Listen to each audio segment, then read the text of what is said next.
Thank you very much. All right, and we're being recorded. Okay, so, and I think Victoria's going to be swapping over to my slide deck here. So it's a pleasure to be with you today. Now let's see. We can get this up and running. Okay, there we go. Okay, so I hear snow is on the way there, but it's nice I won't have to worry about getting stuck at the airport given our virtual meetings here. It looks like it's going to be a ways until we get snow here in Wisconsin, where I'm currently sitting. So I'm going to talk to you about our patient-centered precision health program and how we're conceiving this as a learning healthcare system within Geisinger. I want to start out by defining some terms that are in common use and provide some background to our program. I want to describe the opportunity for a synthesis between this genomics and precision health program and learning healthcare system, and then present some of the preliminary results that we're having with the implementation and some of the outcomes that we're beginning to see. But I want to start out with a face of our project, a 53-year-old woman who was enrolled in our MyCode Community Health Initiative. Her past history was remarkable for a basal cell carcinoma that was removed at 33 years of age. She's currently under treatment for Crohn's disease, but she does receive regular medical care, but has declined mammography for the last 5 years. And she is the primary caregiver for her grandchildren. So I want you to keep that in the back of your mind as we go through this, and we'll return to this at the end of the talk. So my assertion for this talk is that healthcare delivery is increasingly influenced by two emerging concepts: precision medicine, or health, which we'll talk about in a little bit more detail, and learning healthcare system. So what is precision medicine and precision health? Well, there's a lot of different terms that have been used, and one that was used in the introduction was genomic medicine, which is primarily what I work in. And genomic medicine includes traditional single gene disorders, or genetics, what I was clinically trained in. But now we're analyzing the whole genome. Actually, that should be HOLE genome, since it was only very recently that we figured out we could actually get the entire genome sequence. In clinical sequencing, there's still a lot that we miss. And we also analyze subsets of the genome: the exome, which is the coding region of the genome, the genes that actually make proteins, about 1.5% of the genome, and then the pharmacogenome, which is are those genomic elements that influence drug metabolism and adverse events. I think it's also important to recognize that family history, while not technically very interesting, although capturing it in structured format is technically challenging, is still very important in this whole concept, because the family history sets the context for how penetrant a given genetic variant might be. And family history also captures some aspects of shared environment, which we know are also important when it comes to expression of genetic disease.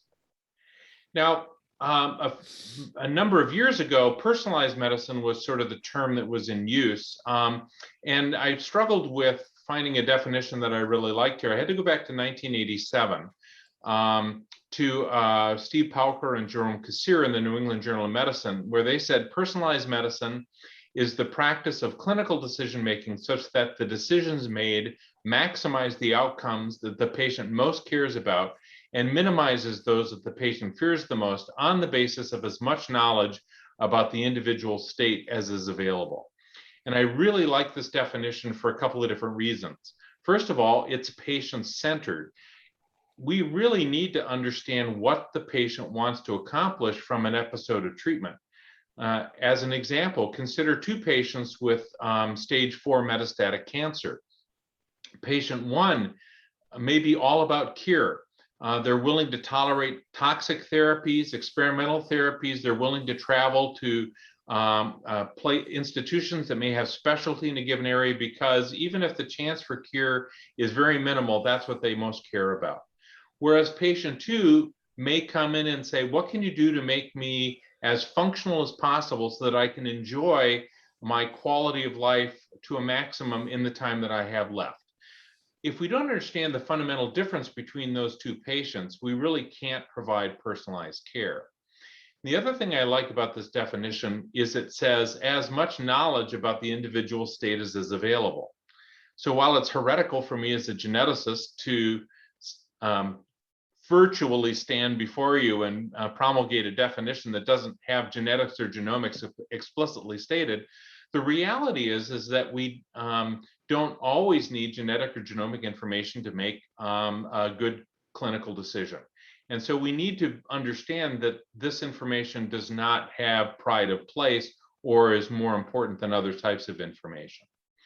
Now, personalized medicine has tended to fall out of use as we move more to precision medicine. Some of that was related to the Precision Medicine Initiative that was a bipartisan project that was approved during the Obama administration.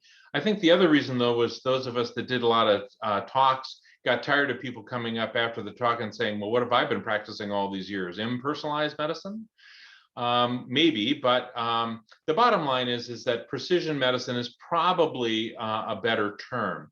Now, I drew some of this from the Innovator's Prescription, a Disruptive Solution for Healthcare by Clay Christensen and colleagues, because I think they really were the first ones to kind of put their finger on what we're talking about here.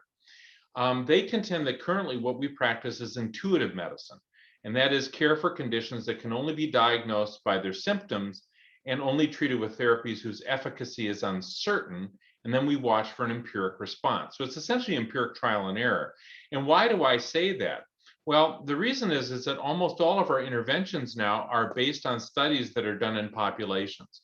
And so we take an intervention, we apply it to a population of individuals, compare it to a placebo or an existing treatment, and then we say, do people get better in general? And so what we might find is that if we apply this intervention, 80% of individuals show improvement in the clinical outcome, maybe 15% don't seem to have any change, and maybe 5% have an adverse reaction, perhaps with a smaller fraction experiencing significant morbidity or even mortality from the intervention.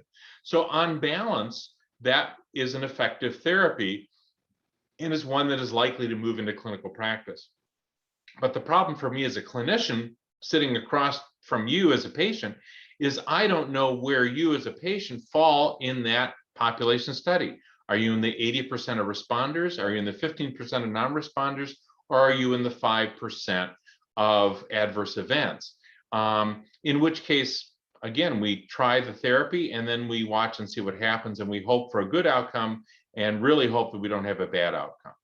So Christensen was envisioning a future of precision medicine where we provide care for disorders that can be precisely diagnosed. What that means is that we understand at a very granular level what the causes of that particular condition are. So it's not just you have type 2 diabetes, but you have type 2 diabetes based on these different factors. And as a consequence, we can then treat with rules-based therapies that are predictively effective, and hopefully we'll have other information that will also inform us about potential adverse events. And I do expect genomics to play a key role in this, although by no means will it be the only source of information that we'll need. Now, precision health is an expansion of the precision medicine concept that emphasizes prevention while encompassing the interventions that are inherent in precision medicine. And so the project that I'm going to be describing at Geisinger is a population precision health effort. And as a consequence, we've called it the MyCode Community Health Initiative. And inherent in this are educational efforts that are directed at participants, providers, payers, administrators, and other stakeholders. And this is endorsed at the highest level of our organization as a strategic initiative. Now, I want to step away from precision health for a second and talk a little bit about learning healthcare system, which I'm going to go through pretty quickly because I think for this group, this is not a new concept. But of course, the learning healthcare system, the ideas are really pulled together through a series of publications from the Institute of Medicine, now the National Academy of Medicine. And in the initial publication, they described learning healthcare system as one that is designed to generate and apply the best evidence for the collaborative healthcare choices of each patient and provider, to drive the process of discovery as a natural outgrowth of patient care, and to ensure innovation, quality, safety, and value in healthcare. And of course, you can see the PDSA cycle essentially represented here, which is one of the essential elements of the learning healthcare system. And so the goal of a learning healthcare system is that science, informatics, incentives, culture are all aligned and organized around continuous improvement and innovation, and that best practices are seamlessly embedded in the delivery process, and that we're capturing outcomes and new knowledge as an integral byproduct of this delivery experience. That's a very big aspirational goal, but that's what we're striving to do. Now, interestingly, in this series of articles, there is actually a publication that was specifically devoted to genomics, the Genomics-enabled learning healthcare system, which Chuck Friedman had worked on. Chuck now runs the University of Michigan's Learning Health System and Innovation shop, which is the first place that I actually was invited to give this talk. I've updated it a bit since. It turned out that this publication was mostly focused on some of the informatics challenges that are needed to really realize a genomics-enabled learning healthcare system. But if you're interested in the application of learning healthcare system principles to genomics, this is probably one of the best places where this has been pulled together. This is from KP Washington's Health Research Institute, and again, it shows us how we want to go about this learning healthcare system. Research influence practice, practice influences research. We create this virtuous cycle. When we identify a care gap that we want to fix, we do an external scan to say, what are other people doing? And an internal scan to say, are there some internal best practices that help us to problem solve? We plan and develop an evaluation, and then we do it. We put it out there. Now, I was at Intermountain Healthcare prior to Geisinger, and when we, at this stage here, we issued a guarantee. And the guarantee was, we guarantee that what we plan to do is wrong or your money back. And what that really emphasizes the fact that it doesn't matter how many smart people you get in a room and think about a problem, and it doesn't matter how long you think about it, when you roll it out, it's going to be wrong. Now, the other guarantee we issued, which is at this point, is we guarantee you to fix it, which means as part of the plan, you have to have the ability to capture outcomes rapidly, identify what works and what doesn't work, and then act on that evidence to run through this over and over again until, in a relatively short cycle of iterations, you can have a high reliability project that closes the care gap. And that also then ensures that there's going to be sustainability, that it's not just a Hawthorne effect. And then lastly, it's not good enough to do it just for Geisinger or for the University of Colorado. We have an obligation to share what we've learned with others. And that's where some people say, well, geez, research means dissemination, but quality improvement means it's all internal. Well, we need to get out of that mindset. Best practices need to be shared because we have an obligation not only to our patients, but patients that are being treated for the same condition in other centers. Now, the interesting thing is that geneticists actually have been doing this for a very long time. We didn't know we were doing a learning healthcare system, but because genetics was faced with a major issue, which was we couldn't make diagnoses, we didn't understand the root cause of most of the disorders that we treated, we have always operated at that boundary of discovery and clinical care. And so all of us, as we practice clinical research, are also involved in discovery research and incorporating those findings and seeing what we can do to improve care and then disseminate that. So we created these little mini learning healthcare systems as new technologies allowed us to do a better job of diagnosing and treating our patients. And so we're a little even though it wasn't labeled learning healthcare system, we're kind of comfortable with the idea of learning as we go. Now let me turn to our project, which is really looking at genomics at scale. And so this MyCode Community Health Initiative is underpinned by a population health project that we've called Genome First, that is encompassed with return results. And so the plan is that over 250,000 Geisinger patients will have exomes sequenced, and within we will then examine those a certain subset of genes for medically actionable results, and then return those results to patients and their providers. We will also develop an infrastructure to support patients and providers if follow-up to the results and long-term management planning. So in other words, we don't just give them the result and say, hey, good luck with this, because we know that the system is not built to really accommodate those results. So at the core of this was operationalizing a scalable genomic return of results infrastructure within our integrated healthcare delivery system. This is the scorecard as of October 1st. We have over 290,000 consented participants, over 200,000 of which have provided samples.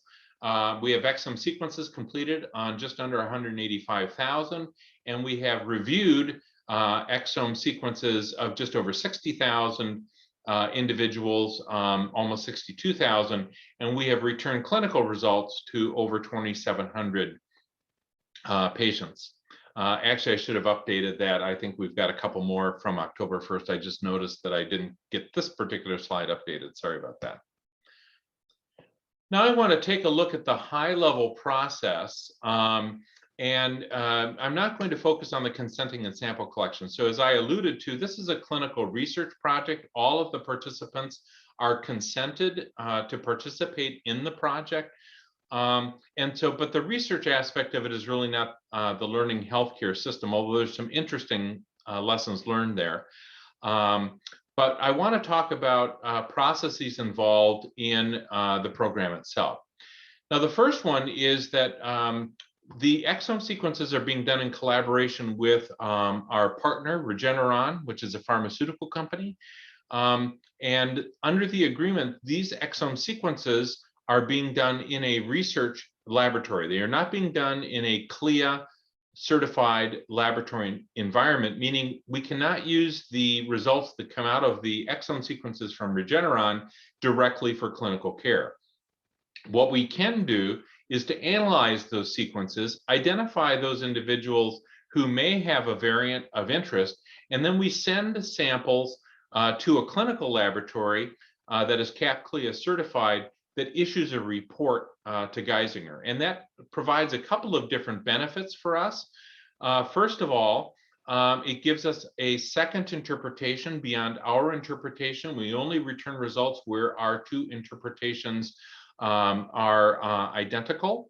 We also have built the system such that when we collect the samples, we use our standard laboratory collection processes. We collect extra tubes of blood at the time of regular laboratory draws, so the biorepository is maintained under a CAP CLIA environment, so we do not have to bring people back in for second samples.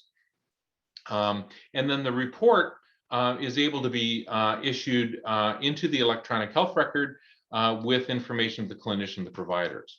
Now, if there's a negative result, that's not the end of it, because we save all those exome sequences, and each time we have a new batch of exomes that we analyze, we reanalyze the prior exome sequences, because knowledge changes over time. So we'll have identified additional variants for which there may be actionability. We'll have additional knowledge about certain genes that maybe we didn't include initially that we now think should be included, or genes that we should exclude based on new information. So this is a dynamic process over time.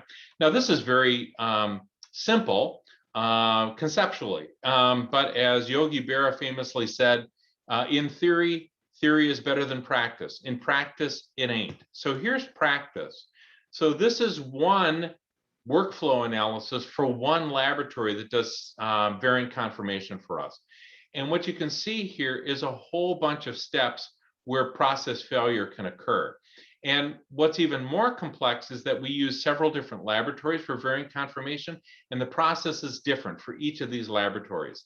So it is extremely important that we have monitoring for all of these different steps in the process to be able to identify quickly that there's been a process failure. So for example, we had a changeover in our referral laboratory, and the new person was not oriented to how to do this. And so the response to that was no samples got sent out. Well, we knew within a week that samples that were queued to send out weren't being sent out.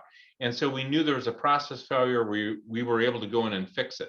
If we didn't have those canaries in the coal mine, you could go months and before you discovered that there's a process breakdown. But it's very complex and it requires a lot of infrastructure to be able to support this. There's a lot of challenges to this. We don't have standardization of the genetic phenotypes, the clinical information that informs interpretation of the laboratory results. We can't get discrete data from the lab to the EHR. We use the state of the art at the present time, which is PDFs, which you can't compute on.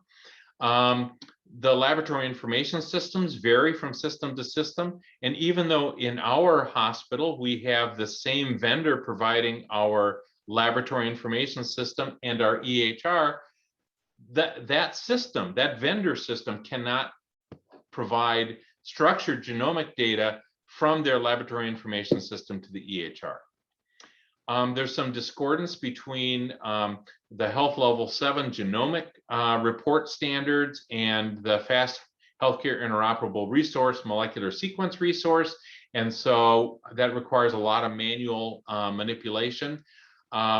We also have to integrate when we make a recommendation for care that has to be integrated with existing health maintenance guidelines. We don't want to duplicate and have somebody get a notice for a mammogram that's based on the fact that they're 40 when they're already undergoing breast imaging because they have a BRCA variant. There are problems representing variant level data for pharmacogenomic information, and overall there's just a lack of standards and standard approaches for each step. What that means is a lot of customization, a lot of manual processes, and a lot of opportunities for failure. Now we need to report those results to participants' families and to their providers. And this is, again, a high-level view of how we do that. We have a notification of primary care providers that goes through an electronic health record communication through our vendor EHR. And primary care physicians have the option to disclose this result. However, the majority of them opt for our genetic screening and counseling program to disclose a result. And we have scripted phone calls for the different conditions that we return on. We have to understand this is often an unanticipated call. It may not be related to their acute concerns. And so we've learned through interaction with patients in interviews and focus groups in our advisory council how best to handle these situations. We also make sure that we offer times outside of usual business hours for these calls, since a lot of people are working and are not available at that time. We briefly describe the risk and the specific gene, the variant that we found, and how there might be interventions for screening or prevention that could be utilized. We do recommend a discussion with the genetic counselor, a service that we provide as part of the research at no charge. But we also take advantage of existing systems within Geisinger, like our hereditary breast cancer clinic, our hereditary colorectal cancer clinic, our inherited arrhythmia clinic, lipid clinic, et cetera, so that we can make not only primary care referrals, but specialty referrals. And we also provide support to participants so that they can discuss results with family members, because they may have parents, siblings, children where this information is also relevant. Again, there are challenges to scale. We have developed a lot of our own resources to standardize those because there are not as many standard resources, although the ACMG ACT sheets are now available for secondary findings, and we do rely on those to some degree. We need to create our own clinical decision support within the electronic health record, but we have to have structured data to run those clinical decision support rules. And there really aren't standard clinical decision support formats that enhance generalizability. And so, again, a lot of manual process there. We talked about the genomic data issues before. We are manually entering our genomic results, so we have structured data available, but that again increases the risk for error. And there just are a lot of gaps in proposed standards that we're having to deal with.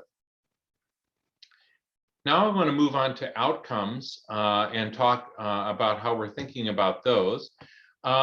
This is a rubric that we use as we think about what are the possibilities of returning a result. There are really 5 groups where individuals can fall. Group 1, and I'll use the example of a BRCA1 variant that enhances risk for breast and ovarian cancer, hereditary breast and ovarian cancer. So we could return a result to an individual that says, yes, I had clinical testing for this. They found this variant in BRCA1, so I was aware of this already. You could say, well, there's not much value add then to the process. But what we found is that a lot of individuals did not necessarily get comprehensive counseling when they had that result returned. And so we find care gaps where people are not actually receiving recommended care. So this is an opportunity for us to reinforce what the recommended care would be, and also to make sure that they were appropriately counseled about risk to family members. Group 2 is an individual maybe who had breast cancer, but for whatever reason was not tested. We now can provide an explanation for why this cancer occurred, and to perhaps alter recommendations for surveillance or possibly even treatment, because if you have a BRCA variant, you are eligible to receive treatment with PARP inhibitors, which are not available if you don't have one of these variants. Group 3 is would be an individual for which they're not aware of any cancer, but because of the recommendation for surveillance, perhaps a mammogram identifies an early stage breast cancer. So we make a diagnosis of a subclinical phenotype as a result of the intervention. Now, groups 4 and 5 are both individuals where there is no evidence of any phenotype at the time of the return of result. In group 4, some of those individuals will go on, in this case, to perhaps develop breast or ovarian cancer, in which case that would be useful. But in group 5, we know that these disorders that we're returning are not completely penetrant, meaning that some of these individuals will never develop cancer. And so we're returning a result, we're altering their medical care, and they are not going to benefit from it. So you could argue, well, you know what, there's harm there, and we don't disagree with that, but we do think that the return of the results that can potentially inform family members is important, because we have certainly had situations where we've identified family members with cancer, even though the initial MyCode participant doesn't have any evidence of that. We've done some population prevalence studies, and if we look at these 3 conditions, which are currently defined as Tier 1 conditions by the CDC's Office of Public Health Genomics: familial hypercholesterolemia, hereditary breast and ovarian cancer syndrome, and Lynch syndrome, about 1 in 100 individuals carries a variant in one of these genes in one of these 3 conditions, and all of them have effective interventions. And if we add a 4th condition, hereditary hemochromatosis, that adds about another 1 in 100 individuals that is likely to have homozygous C292Y homozygosity, which increases the risk for iron overload. So about 1 in 75 or so have one of these conditions. And this is our current scorecard of return of results. So 2,736 patient participants have received results from the program. And you can see here, we focused on these highest impact conditions So over 600 individuals with variants in BRCA1 and 2, nearly 300 with a variant in predisposes to familial hypercholesterolemia, and about 350 with Lynch syndrome, and another 350 with hereditary hemochromatosis. As we think about outcomes, they fall into a lot of different categories. There are health outcomes, but the health outcomes can really be divided into 3 categories. Process outcomes, that's a measure of a specific step in a process. And for here, I'm going to switch from hereditary breast and ovarian cancer to familial hypercholesterolemia.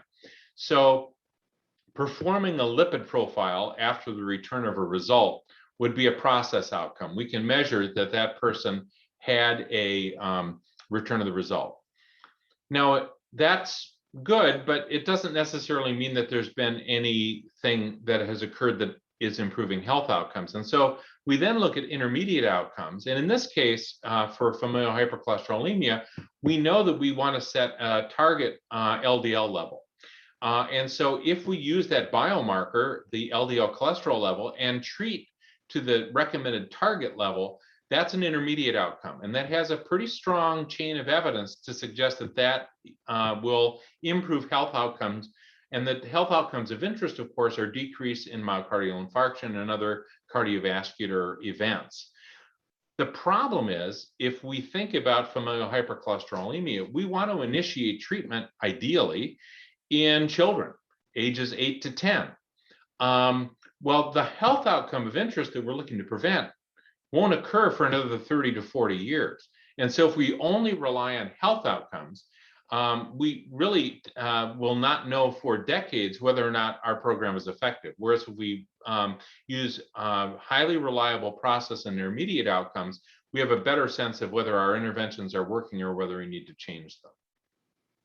We also have to look at outcomes related to cost. How much does it cost to sequence? What is the cost of the infrastructure? What are the direct costs of patient care? How does it impact utilization? Where are cost savings? We want to look at health behavior outcomes. It makes no sense to return a result if people don't change their health behaviors. And we know that changing health behaviors is one of the hardest things we have to do in medicine. So are people making health behavior changes based on the information?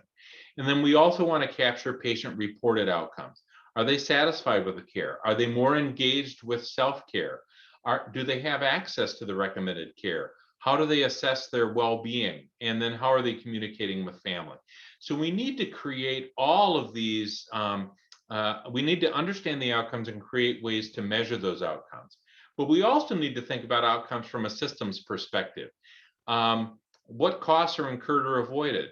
How does this impact visibility or reputation? And how about our overall patient experience? So we have to define the outcomes to be collected, and we have to implement systems to capture those outcomes. Again, there are challenges. How do we determine that an outcome actually was related to the intervention? In other words, they had a mammogram, but was it because it was a regularly scheduled mammogram, or was it because we returned the result? And we don't have standard approaches to determine attribution. We're heavily reliant on manual collection of data, chart reviews, which just doesn't scale. Patient self-reported data is necessary and desirable, but again, we don't do as good a job of capturing those patient-reported outcomes as we want to. And we also haven't harmonized outcomes. So if Intermountain was doing a project and Geisinger was doing a project and we wanted to share our data, if we've not predefined the outcomes that we're looking at, it might be very difficult to say, are our programs working similarly? And for the most part, we don't have any standardized outcomes that are defined, although the patient-reported outcome measures developed through the NIH, the PROMIS measures, are one way that we can think about standardizing outcomes. I also want to talk about value, because I think this is a really important concept that is underemphasized. And we can crudely think of value as some relationship between outcomes and cost of care. And so if we think about outcomes from the patient's perspective, these would include health outcomes, which is effective treatment, prevention, safety. There are service outcomes. How many visits did it take to accomplish the health outcome? How much did we disrupt your life? And then there's informational outcomes. How much value does that information have in terms of leading to health behavior changes? And how does that fit in with other aspects of cost of services? And in general, we do a poor job of measuring cost of services. We know what we charge, but in terms of how much it costs to provide services, many times that's very difficult to get an answer on. So I tend to think of value very simplistically. On the left-hand side here, we have medical and/or service outcomes, which can improve, be unchanged, or worsen. Cost of care can decrease, be unchanged, or increase. Ideally, we want to be up here in the green where we improve care and decrease the cost. So vaccinations are an excellent example of improved health outcomes that decrease the cost of care. We're keeping people out of the hospital, out of the intensive care unit. We have situations in the yellow that are acceptable. For example, we develop a new treatment for a disease that currently doesn't have a treatment. An example of this would be the tyrosine kinase inhibitors and chronic myelogenous leukemia. Prior to their development, we didn't have any effective treatments for CML, but they're very expensive medications. So the cost of care clearly is increased. But then again, we have markedly improved outcomes because we have treatments for these disorders. And so is the improvement in outcomes enough to justify the increase in cost? And at least based on a crude, imperfect metric of reimbursement by third-party payers, we've made the decision in the United States that the value is sufficient since virtually all third-party payers pay for those. Unfortunately, we spend a lot of time down here in the red where we worsen outcomes and we increase the cost of care. The classic example of this was bone marrow transplantation for breast cancer, where a lawsuit led to coverage of this procedure after an insurance company had said that this is experimental investigational. When the studies were actually done, it showed that women actually died more quickly if they received a bone marrow transplant. And so we were worsening outcomes, and it was estimated that between $500 million and $1 billion of healthcare expenditure was devoted to this harmful therapy. And we do this all the time. So now let me provide some examples of some of our early outcomes from our program here.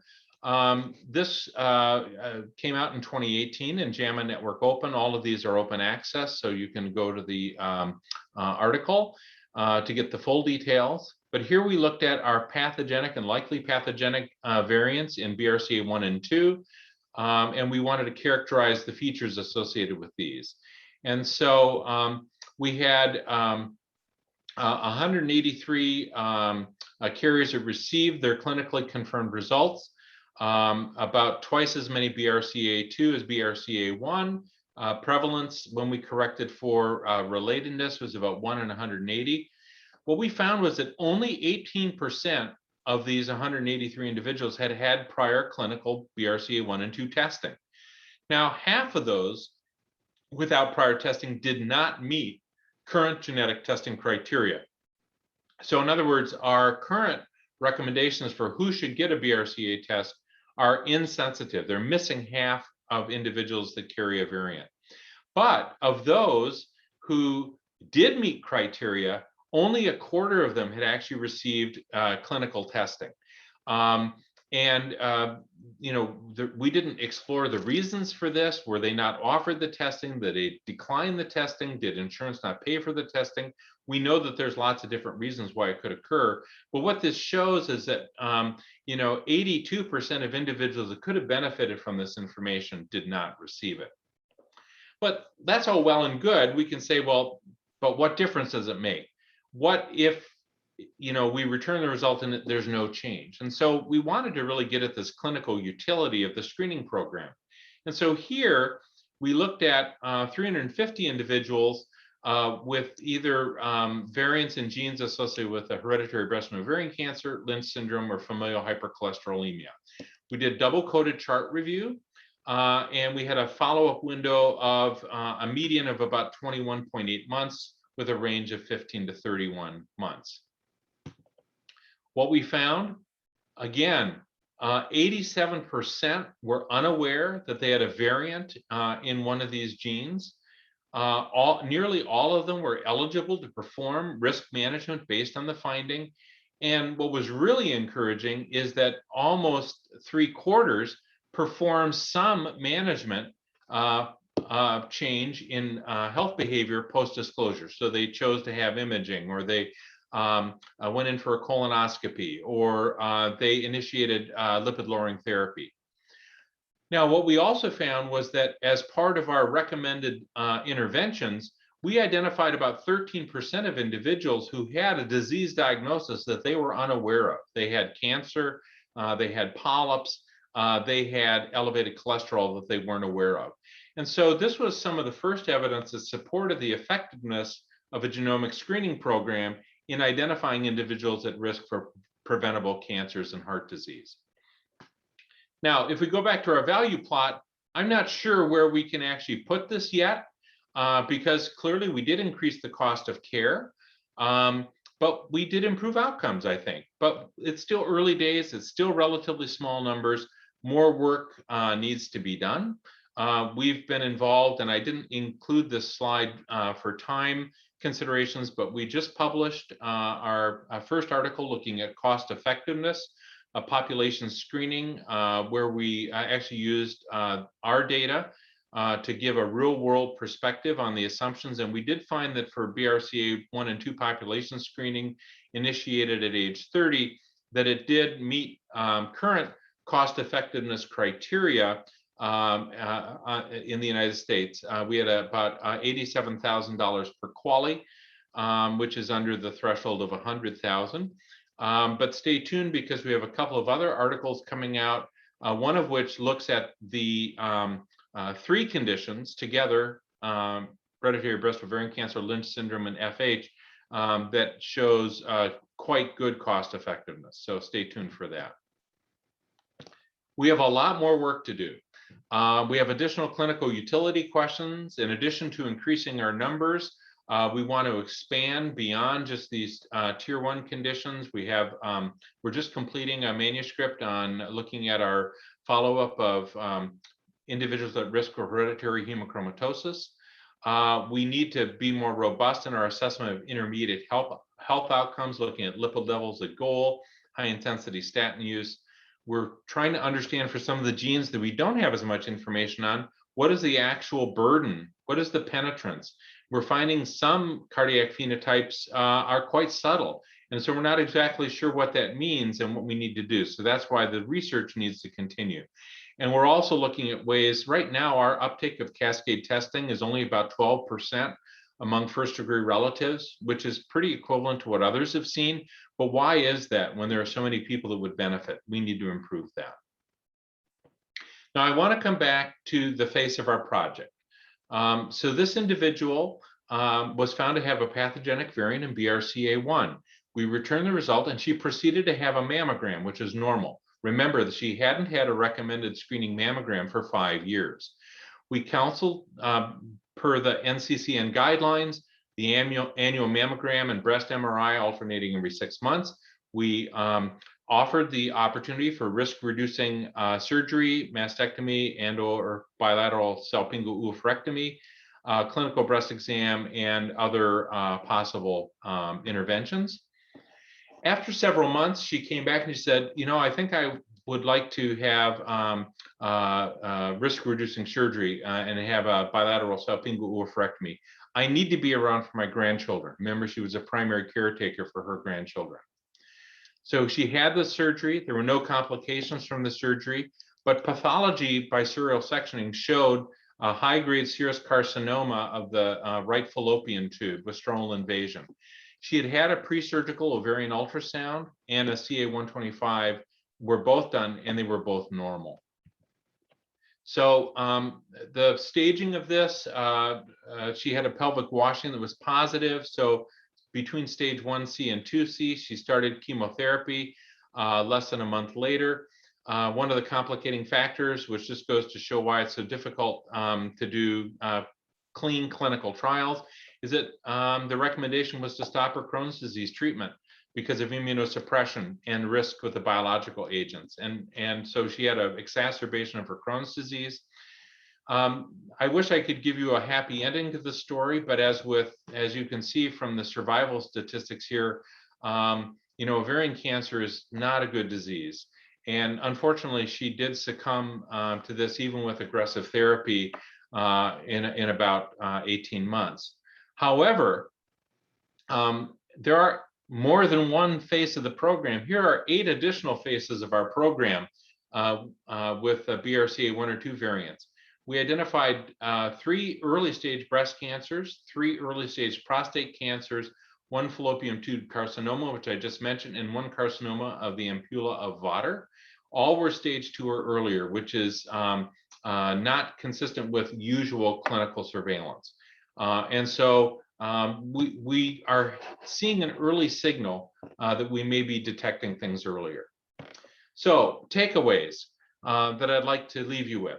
Implementation of genomic medicine using learning healthcare system models can be used to develop evidence-based best practices. There are significant care gaps for patients with genetic conditions. Successful delivery models have to be studied to allow for replication and rapid dissemination. Understanding the value proposition from the organizational perspective is essential for success. But at the end of the day, we can't forget that this is impacting the lives of our patients.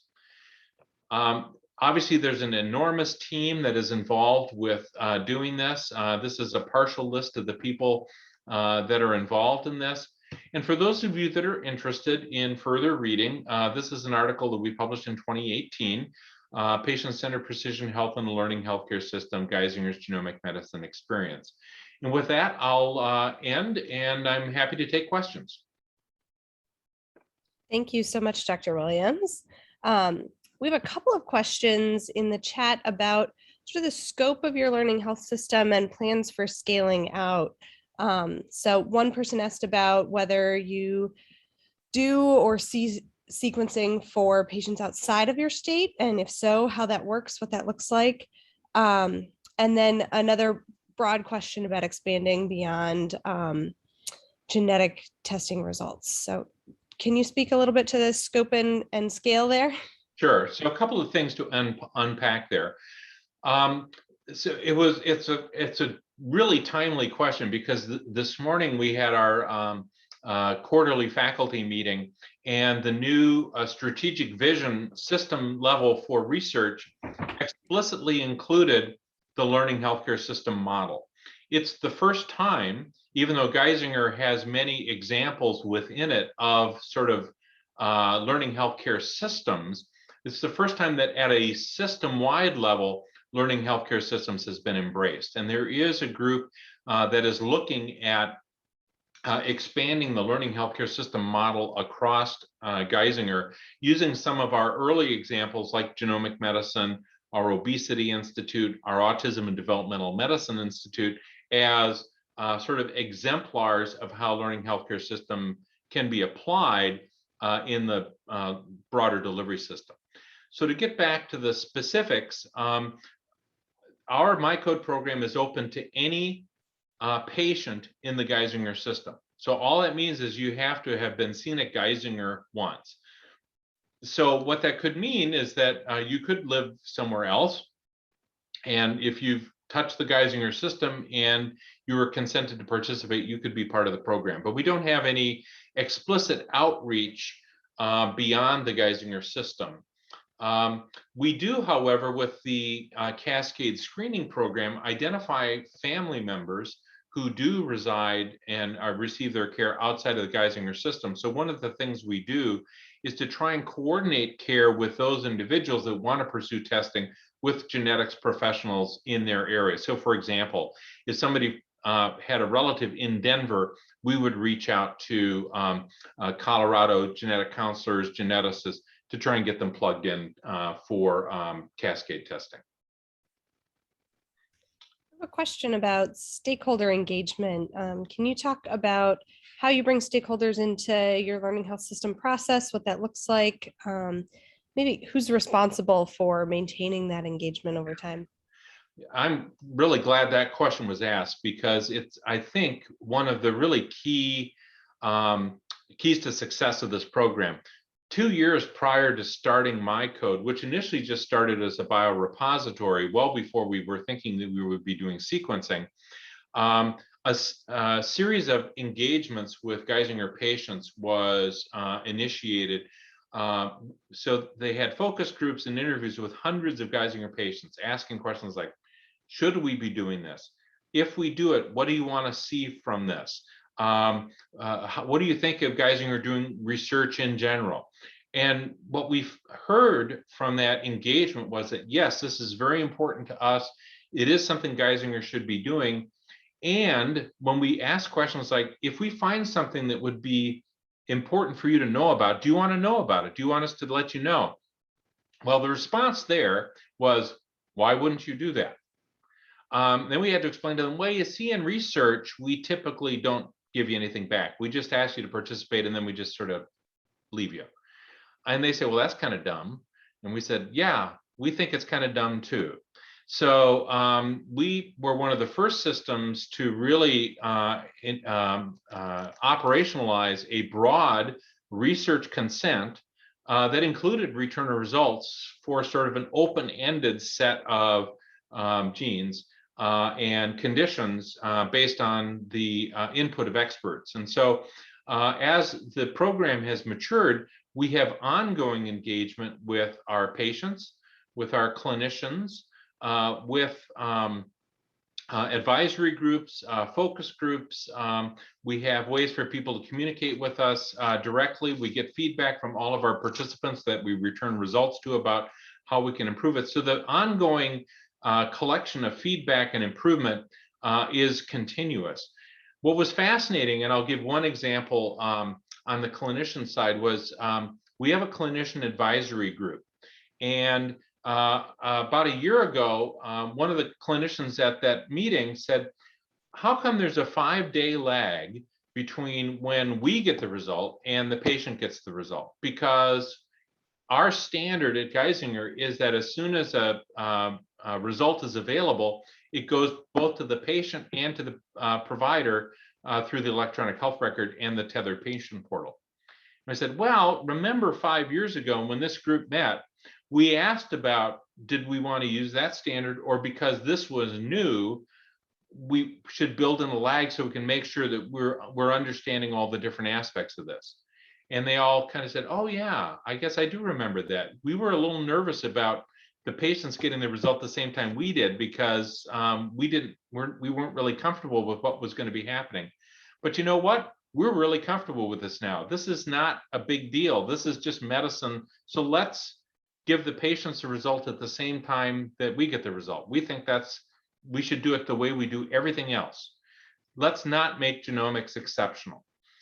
That is a process that is described in implementation science as routinization, that you've done something so correctly that it becomes the routine. And it is the gold standard for saying we're successful. So that was an example, I think, of how this ongoing engagement with our end users is so critically important to the success of the program.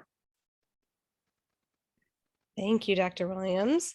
So we are going to wrap up. I want to thank you so much for spending some time talking with us today. For those of you who have attended, I want to thank you for being here.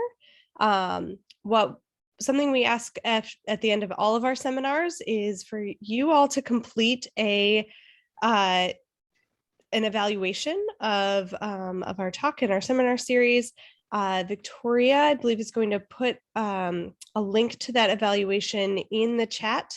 We ask that you all complete that. And if you don't have a chance right now, it should also be sent out by email to everyone who has attended and registered today.